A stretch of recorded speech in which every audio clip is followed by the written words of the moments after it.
بالله السميع العليم من الشيطان اللعين الرجيم بسم الله الرحمن الرحيم الحمد لله رب العالمين وصل اللهم على محمد وأهل بيته الطيبين الطاهرين louange à Allah le créateur de l'univers le miséricordieux par essence et par excellence.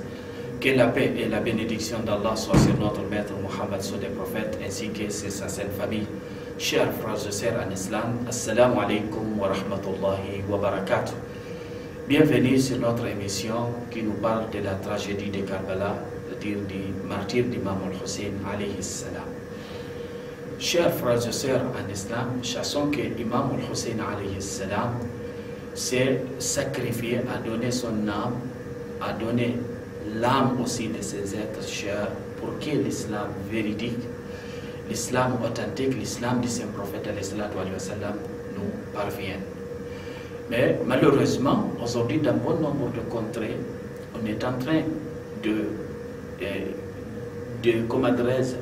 jouer, mais aussi de se réjouir avec les ennemis d'Ahlul Bayt alayhim salam, sans le savoir. Oui, dans bon nombre de contrées, le 10e jour de Muharram, c'est un jour de fête, c'est un jour de joie, de gaieté. Est-ce que vous voyez? Et c'est quelque chose qui est vraiment contraire aux valeurs, aux nobles valeurs de l'islam, mais aussi contraire aux enseignements du saint prophète alayhi salam.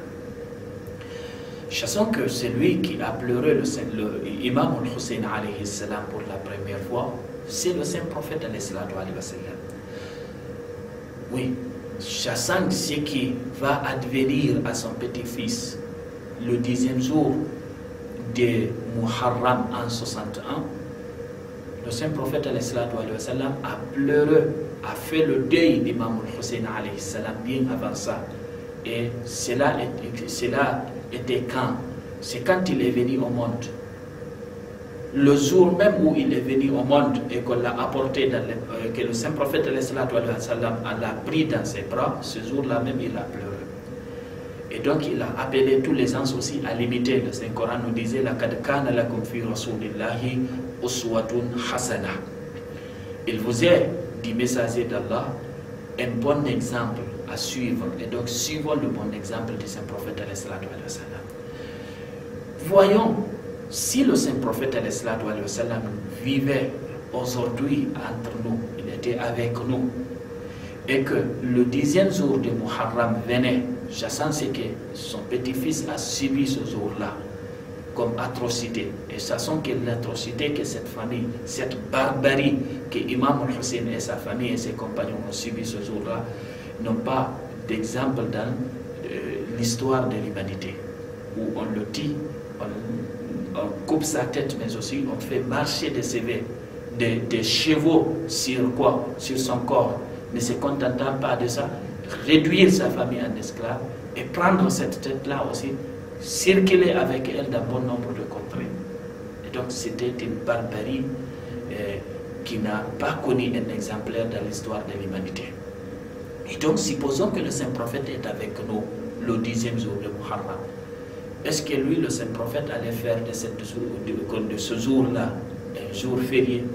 Allait-il faire de ce jour-là un jour de fête? Allait-il faire de ce jour-là un jour de réjouissement, de joie, de gaieté? Ou bien il allait pleurer, comme il a pleuré d'ailleurs le premier jour où il a vu Imam al-Hussein alayhi salam. Est-ce que vous voyez? Donc mettons-nous à la place du saint prophète alayhi salam. Observons cette